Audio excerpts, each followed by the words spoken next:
The woman said to him, "Sir, I perceive that you are a prophet. Our fathers worshipped on this mountain, and you Jews say that in Jerusalem is the place where one ought to worship." Jesus said to her, "Woman, believe me, the hour is coming when you will neither on this mountain nor in Jerusalem worship the Father. You worship what you do not know.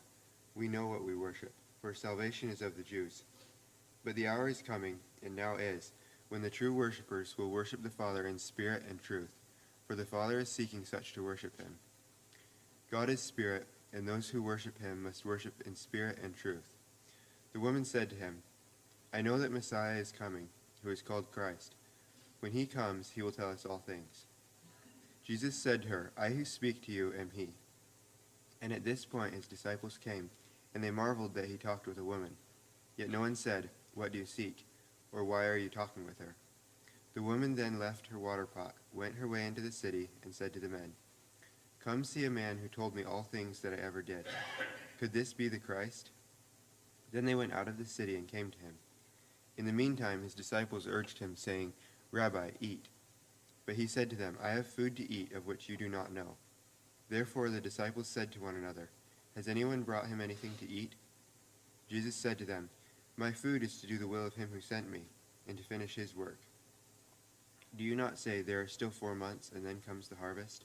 Behold, I say to you, lift up your eyes and look at the fields, for they are already white for harvest. And he who reaps receives wages, and gathers fruit for eternal life, that both he who sows and he who reaps may rejoice together. For in this the saying is true, one sows and another reaps. I sent you to reap that for which you have not labored. Others have labored, and you have entered into their labors." And many of the Samaritans of that city believed in him because of the word of the woman who testified, "He told me all that I ever did." So when the Samaritans had come to him, they urged him to stay with them, and he stayed there 2 days, and many more believed because of his own word. Then they said to the woman, "Now we believe not because of what you said, for we ourselves have heard him, and we know that this is indeed the Christ, the Savior of the world." Okay, so last week we studied the first part of this chapter, and Jesus had been talking to this woman. He'd been resting at this well, and the woman came to bring water, and he had asked for a drink, and she was surprised that he had asked him that, because usually Jesus was a Jew, and usually they didn't really deal with Samaritans. And then he begins telling her about the living water that he could give to her. And she finally asks him to give her this water. And then now in verse 19, she says, "Sir, I perceive that you are a prophet." What made this woman think that Jesus was a prophet? How did she know that?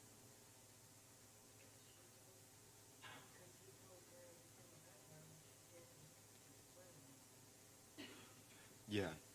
He told her things that normal people couldn't tell her. When strangers meet each other, they don't usually end up telling each other about their life.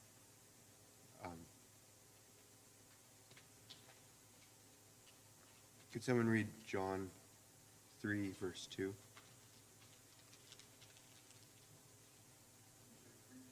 Yes.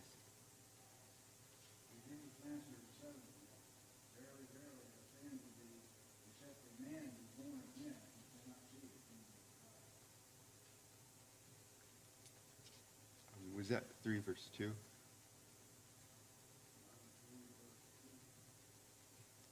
Okay, maybe I... Wait a minute, the same came to Jesus by night and said unto him, Rabbi, we know that thou art a teacher come from God. No man can do these miracles that thou doest, except God be with him. Thank you. This is what Nicodemus had said to Jesus. They both recognized that he could do what other people couldn't do. What had Jesus told the woman?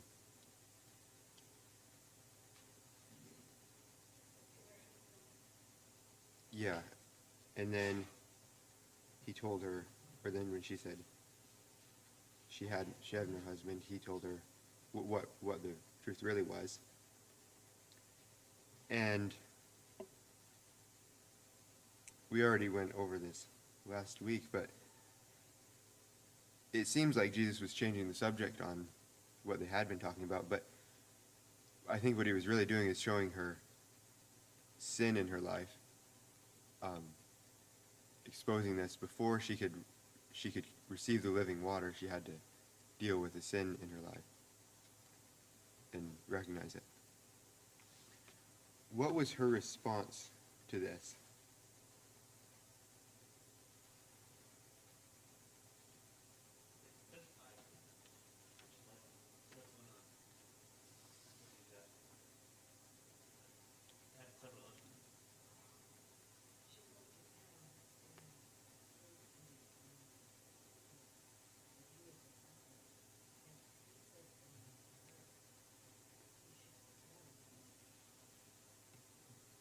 Yeah, that happened. Yeah, she did that later on. Looking at verse 20, she says, "You are a prophet," and then comes up with a new idea. Our fathers worshipped on this mountain, and you Jews say that in Jerusalem is the place we went out to worship. It seems like she was uncomfortable with talking about herself and rather would talk about somebody else's problem, and the difference between her and Jesus, and why they, which was right, which was the best place to worship, instead of dealing with her own problem. And I think it's a lot easier for us to talk about the bigger problems of other people than to deal with our own problem with sin in our own life.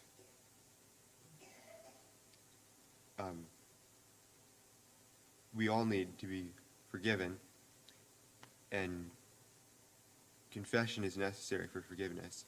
But a lot of the time when we're in a place where we need to confess, it becomes hard for us to confess because we don't want to look bad or something like that. Can someone read Psalm 32, verses 1 through 5?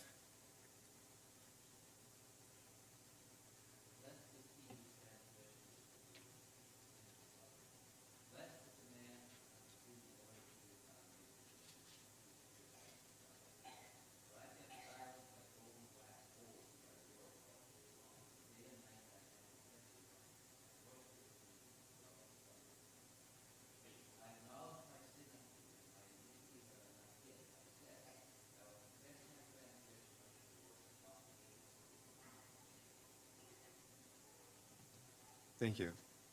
That's talking about receiving the forgiveness when we confess to God. And then can someone read 1 John 1, 9 through 10?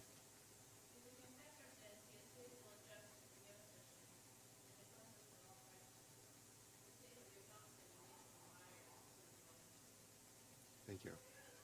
That gives both sides of it. Both, if you confess, you'll be forgiven, and if you aren't willing to confess, you're saying that God's a liar and you're not one of his. How does Jesus respond to this woman's diversion or changing the subject?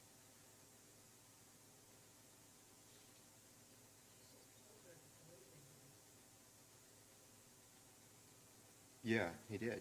Right there in verse 21. Believe me, she's asking, should we worship on this mountain or in Jerusalem, which is the right place? And he says, God's not concerned. He says, the time's coming when you're not going to worship on this mountain or in Jerusalem, but you're going to worship in spirit and in truth.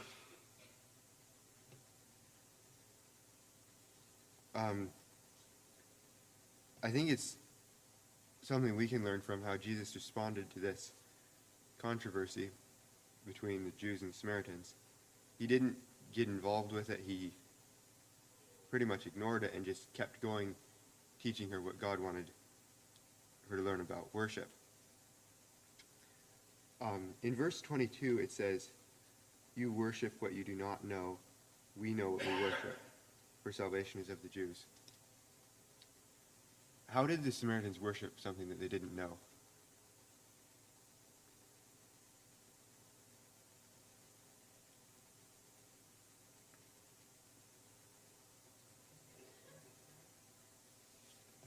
Yeah, I guess so.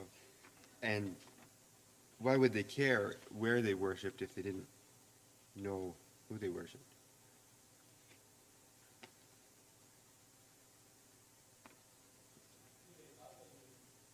Maybe that can be worse than not knowing.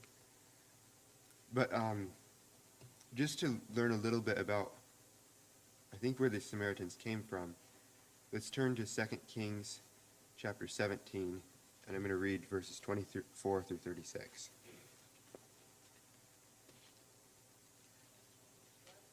17, starting in verse 24.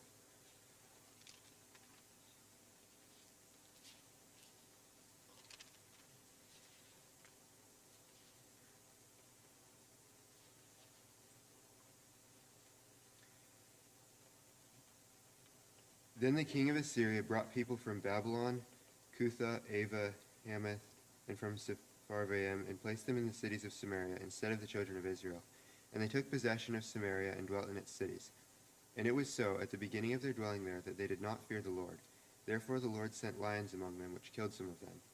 So they spoke to the king of Assyria, saying, "The nations whom you have removed and placed in the cities of Samaria do not know the rituals of the God of the land. Therefore he has sent lions among them, and indeed they are killing them, because they do not know the rituals of the God of the land."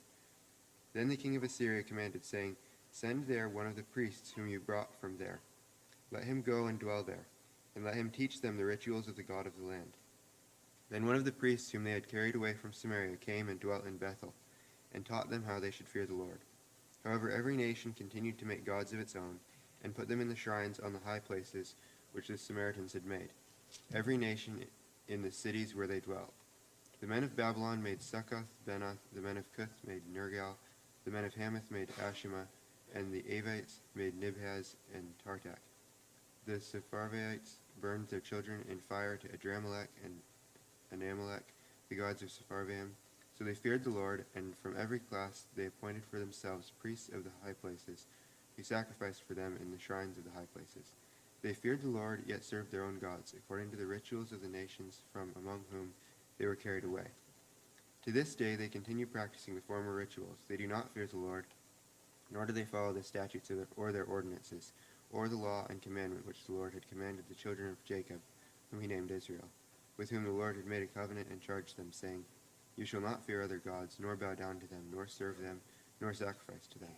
But the Lord, who brought you up from the land of Egypt with great power and an outstretched arm, him you shall fear, him you shall worship, and to him you shall offer sacrifice."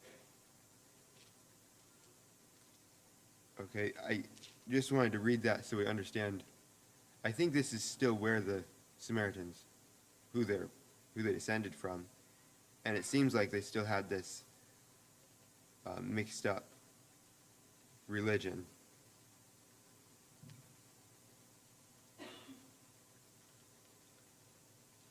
So Jesus is talking to her about this. What does he tell her is important about worship?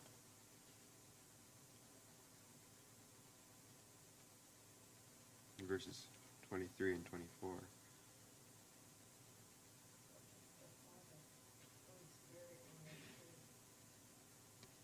Yes. Why do we need to worship the Father in spirit and in truth?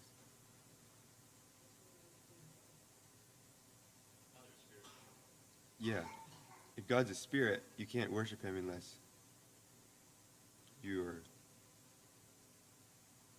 led by his spirit, and it must be, if we're going to worship God, it can't be just something that we go through, a form or something that we just do or whatever, or this is what we do. It doesn't matter why we do it. It needs to be from our heart. And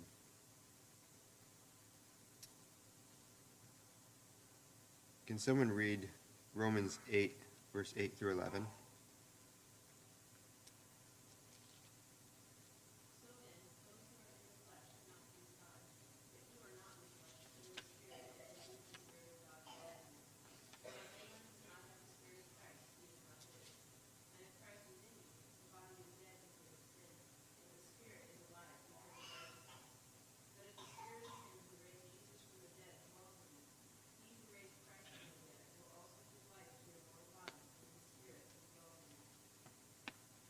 Thank you. We need to have God's Spirit to be able to worship God in the Spirit. Now, just because something is spiritual does not mean that it is good. There are evil spirits, there's the devil, and you could be saying you're spiritual, but you're worshiping the devil.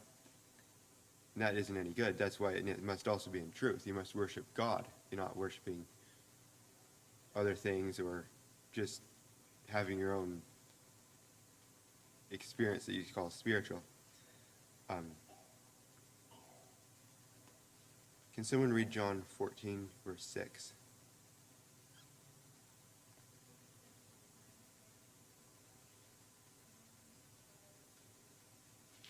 Okay, thank you.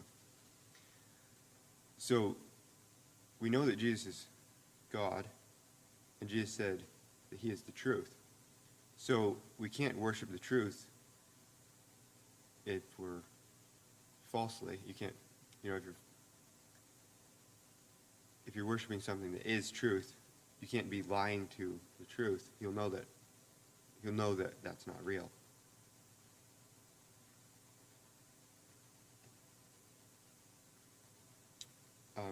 When Jesus told this to the woman, I don't think she was expecting this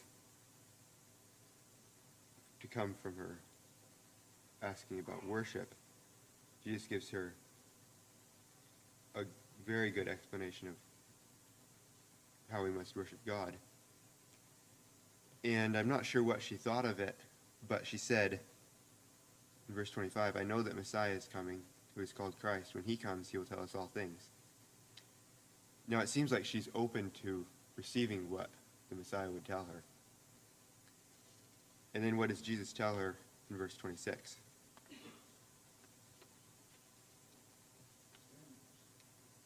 Yeah. And it doesn't show her saying anything after this.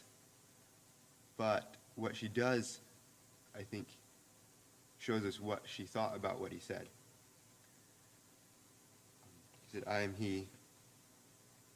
Then she may realize she obviously believed in him because she went away to bring others. But before that, the disciples had come. In verse 27, it says they were very surprised that he was talking with a woman. I don't think this was the usual way Jesus went about doing things. He was alone, but he was in it seems like usually, for one, this was strange, a Jew talking to a Samaritan. They didn't have dealings with each other. And then often we see Jesus is speaking to his disciples, and then a crowd comes around and listens. This is just one-on-one. And I think this may be the only way this woman would have listened, having the record she had. Maybe it seems anyway that she was not known for being a godly woman. And Jesus took the time to speak one-on-one. But then, when the group of disciples comes back, she may have been, scared away, or she decided it was time to tell other people about what she'd found instead of keeping it all to herself.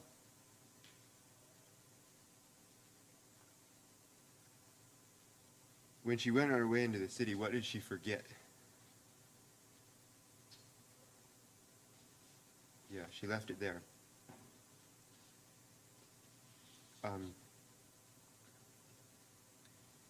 Now, she'd obviously come there to get water. And When Jesus asked for her drink, she didn't think that was normal. He said that he would have given her water if she had asked him. And now she leaves without her water pot. Maybe she realized that her water wasn't as important to her as she had thought so. Maybe she had found something better.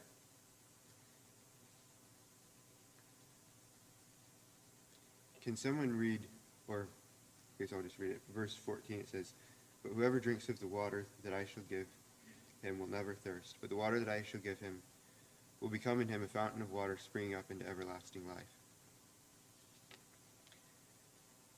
I think this is what was happening to her. She was going to tell others about what she had found.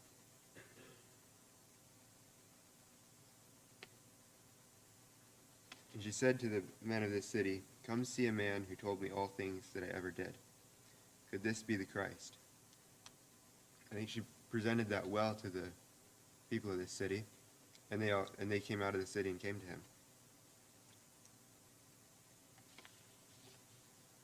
Can someone read John 1:45 through 46?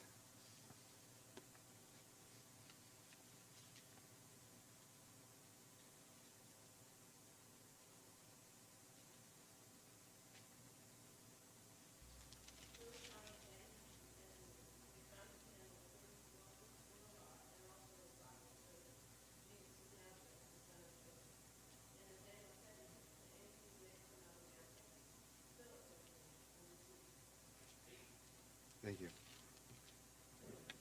So both of these people, this woman and Philip, when they're telling others, they told him they had found Jesus and that he was the Christ.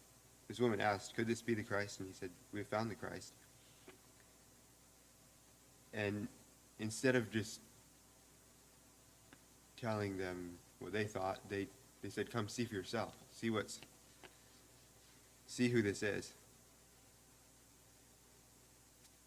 I think that's a good example for us, that we can, if we're telling someone about Jesus, ask them to experience him for themselves.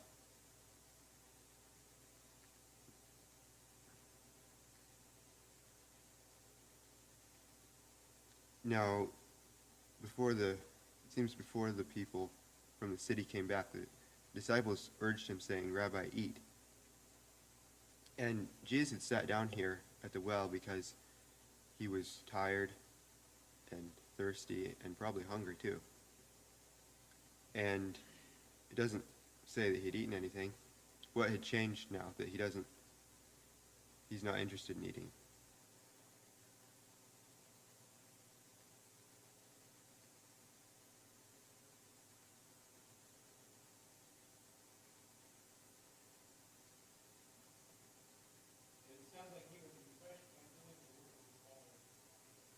Yes, that's what he said there.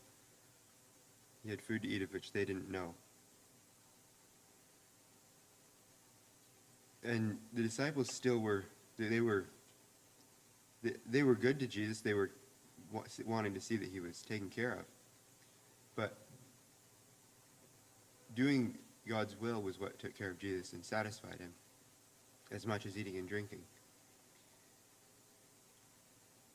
And the woman had been satisfied with the living water that Jesus had given her, and then Jesus was satisfied by doing the will of his Father.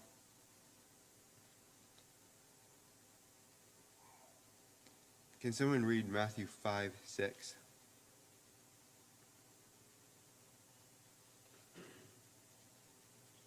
Blessed are those who hunger and thirst for righteousness, for they shall be filled. Thank you.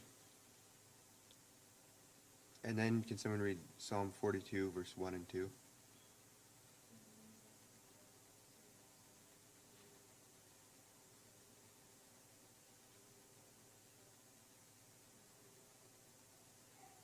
Thank you.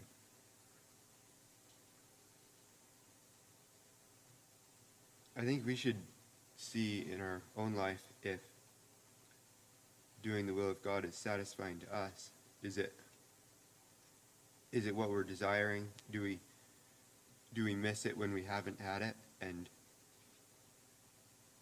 is it what we really long for? Or is it something we just do because we do it?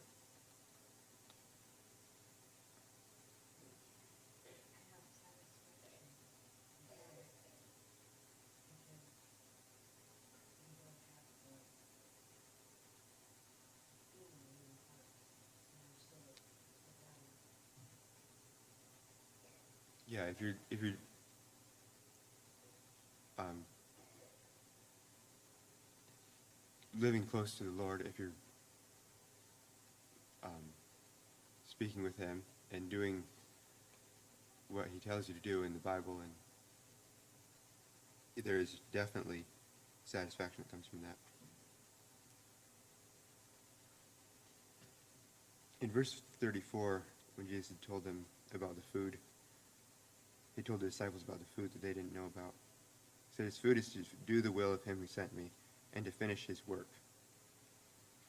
What was the work that God had given Jesus to do?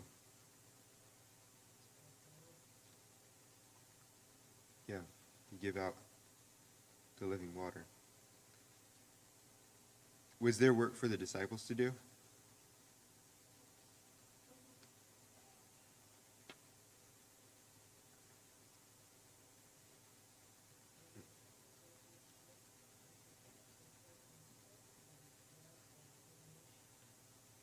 Yeah.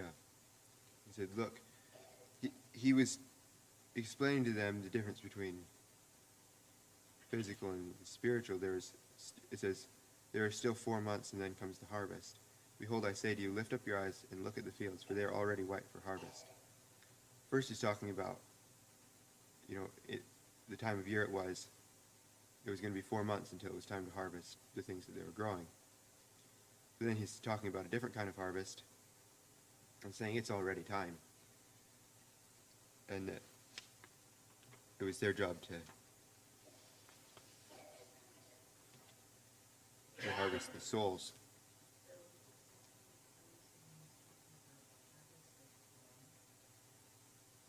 Yes.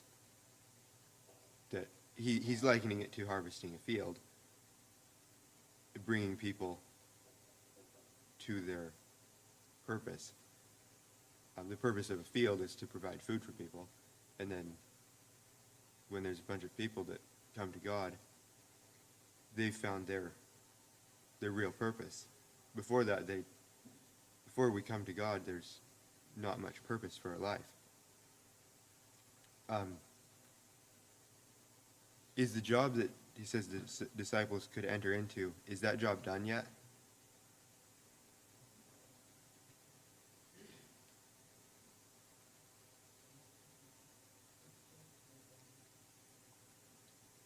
Are the fields still ready?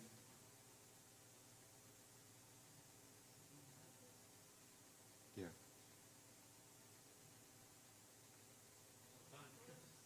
Yeah.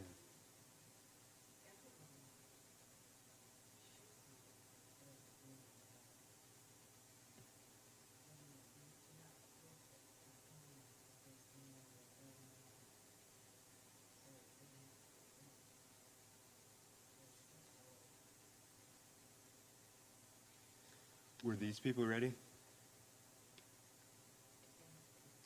says in verse 39, and many of the Samaritans of that city believed in him because of the word of the woman who testified, he told me all that I ever did.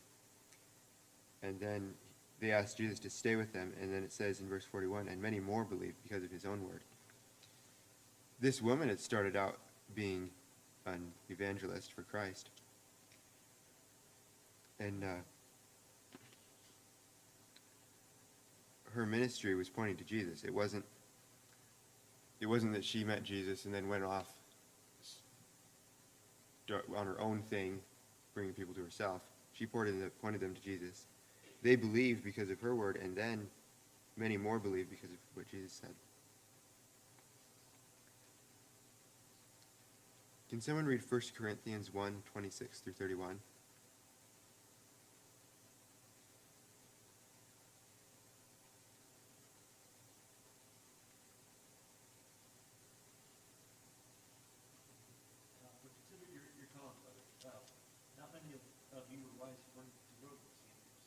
many were powerful, not many were noble birth, but God chose what is foolish in the world to shame the wise. God chose what is weak in the world to shame the strong. God chose what is low and despised in the world, even things that are not, to bring to nothing things that are true, so that no human being might boast in the presence of God. And because of it, you are in Christ Jesus, who became to us wisdom from God, righteousness and sanctification and redemption, so that, as it is written, let the one who boasts boast in the Lord. Oh, thank you. These Samaritans had a very mixed up religion. They weren't maybe known as the best of people. But these are the ones that believe in God. It's that God has chosen the weak things of the world to put to shame the wise. I think that's because they weren't relying on their own wisdom. They were ready when Jesus came. And they believed that he was the Christ, the Savior of the world. Now let's look at the questions from the book.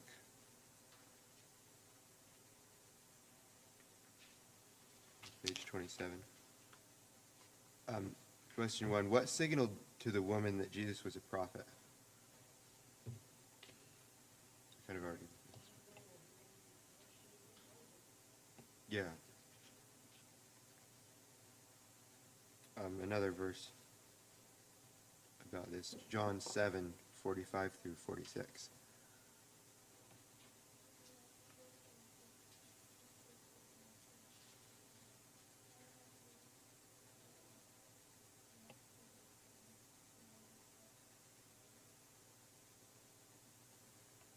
Thank you. Those people, the officers from the Pharisees, recognized something was different about Jesus. I don't know if they accepted him as the Christ or not, but they could see there was definitely something different. And this woman realized that eventually, that Jesus wasn't, at least he wasn't a normal like anyone else.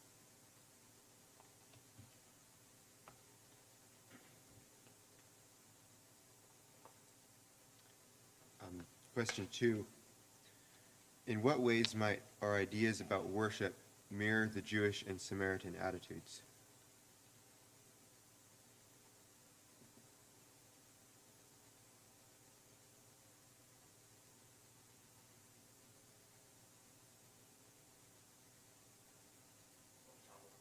The main thing, Charles, is the worship of the Spirit and truth. And that's for everybody. So that's worldwide. So you can say that mirrors what you see how he told the Samaritans. Yeah. Yeah, the answer is the same. Now, a lot of people have different ideas. We can ask what ideas do we have about the right way, but really we need to worship in spirit and truth. And the good thing is that the Bible gives us a lot of information about how we ought to worship. Could someone read Hebrews 10:25? Not forsaking the assembling of ourselves together, as is the manner of some, but exhorting one another, and so much more as you see the day approaching. Thank you. That is pretty self-explanatory there. We're to continue to worship God and meet together with other Christians to do that. It's not just our own little thing, I'm worshiping God by myself and in spirit and truth, but you're just all by yourself, alone. And then, can someone read 1 Corinthians 14, verse 40?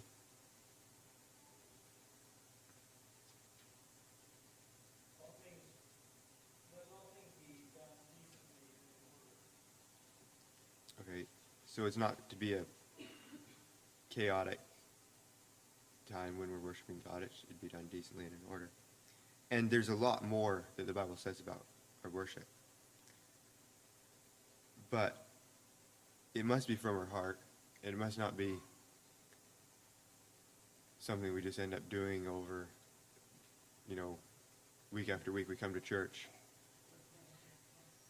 Yeah, just because it's what we do. It should be real for us, and it should also be true.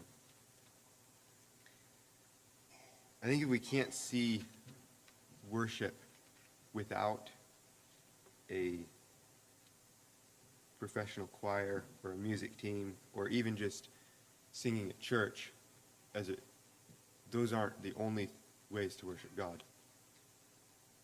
I think it should be part of, if it's true, it's going to be part of our whole life, not just on Sundays when we worship, and the rest of the week we do our regular things. It does need to be together with the church, but it also needs to be in our personal life.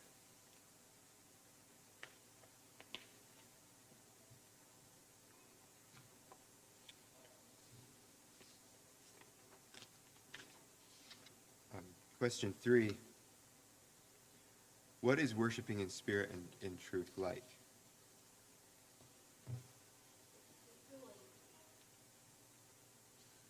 Yeah.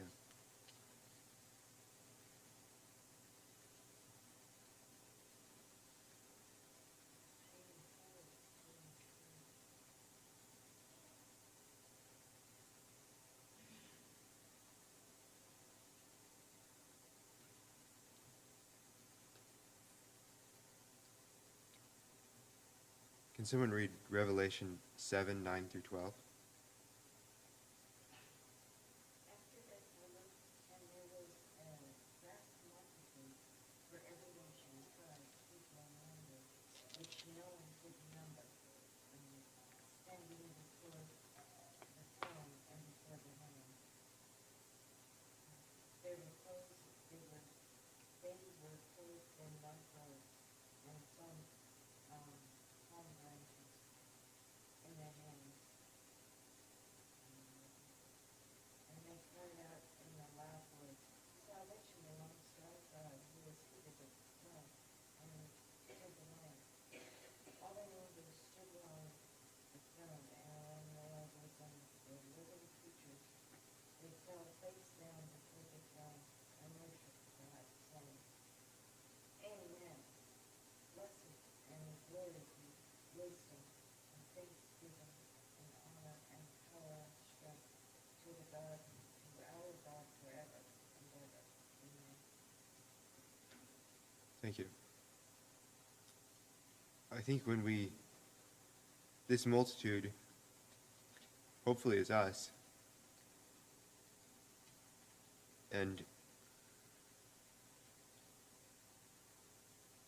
when we're standing there before God, you must worship him in spirit and in truth. And right now is the time to prepare for that.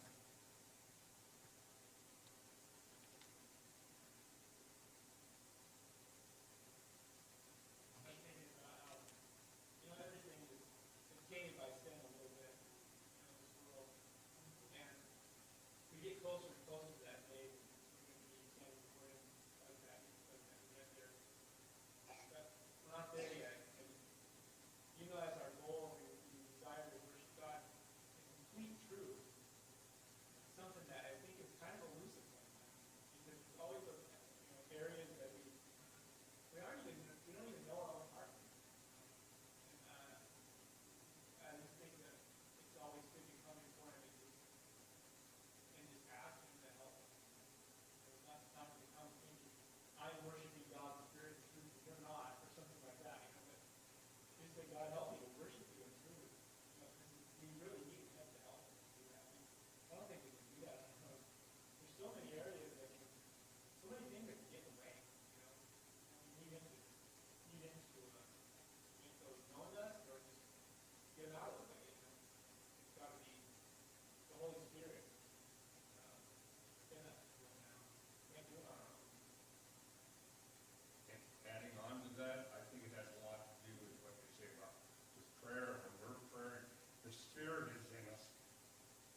Yeah. A lot of the time we don't even know what kind of wrong motives we have for doing things like worship. We'd ask God to help us.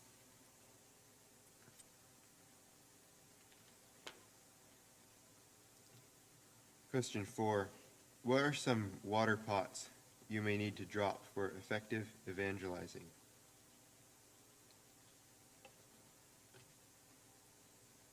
That, I guess that's kind of about distraction, Yeah. distraction for the world. Yeah, there's a lot of different things that can, using that as a analogy or something, that we have things where we're going about our business. Sometimes you need to do things that are inconvenient or just let something go in order to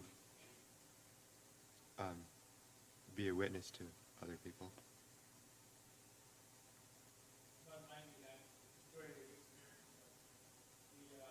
The priest and the Levite, they were the ones who worked at the church, and they were on their way to church probably, and when they saw that man was needed help, they were too busy. Yet the Samaritan was on his way somewhere. He wasn't going nowhere. He was doing something stupid. He saw that his plans changed. Um, it's difficult. Sometimes you can't just talk, your day, you can't just keep changing your plans. But you kind of do sometimes. Sometimes there's things that come in and you have to make a priority. What's more important here? And that can be a hard decision. But for this woman, it was clearly the water was no longer her priority. And sometimes God puts something in our life, our day, or whatever. It's like, well, I want you to change direction a little bit here and what your plans were. It can be hard to do. Yeah, there's a lot of things you can either hold on to or you can give them up.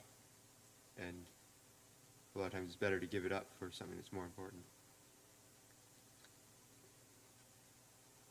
A few things maybe that I just wrote down a little list that we might have to give up for others to know about God is our reputation, our pride, our selfishness, our greed, ease, doing things that are easy, and money, sin, and grudges. There's a whole bunch of other things that can get in the way of being a good witness.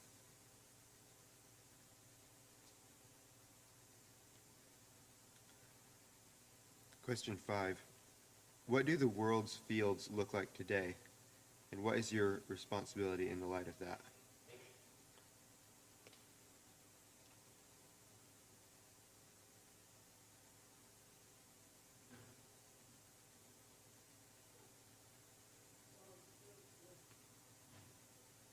Discombobulated.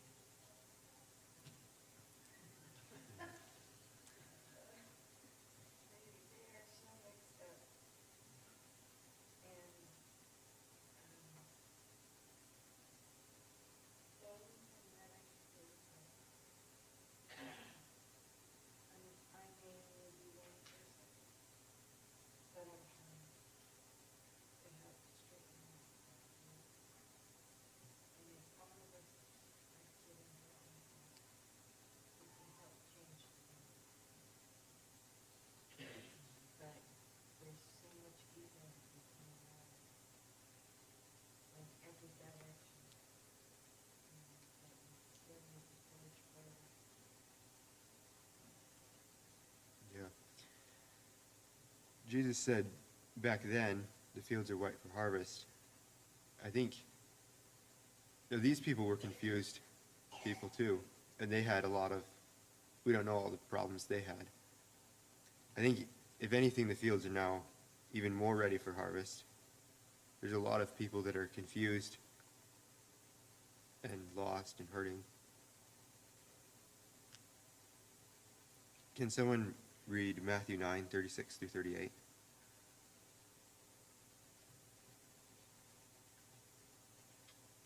So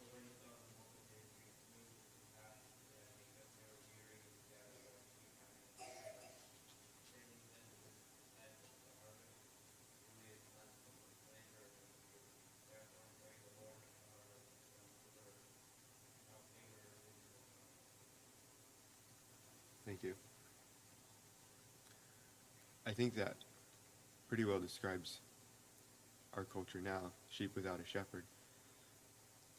It says the laborers are few. I think we should ask ourselves, how many of us are there? Are we few, or are we even laborers? Are we doing something about this? Are we trying to? Is our main goal to bring other people to Christ?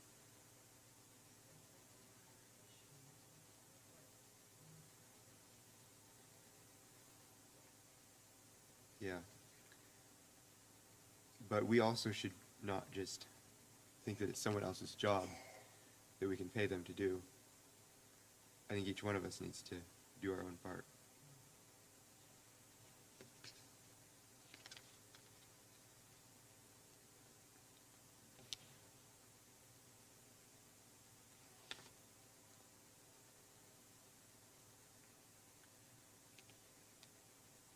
Dawn, could you pray?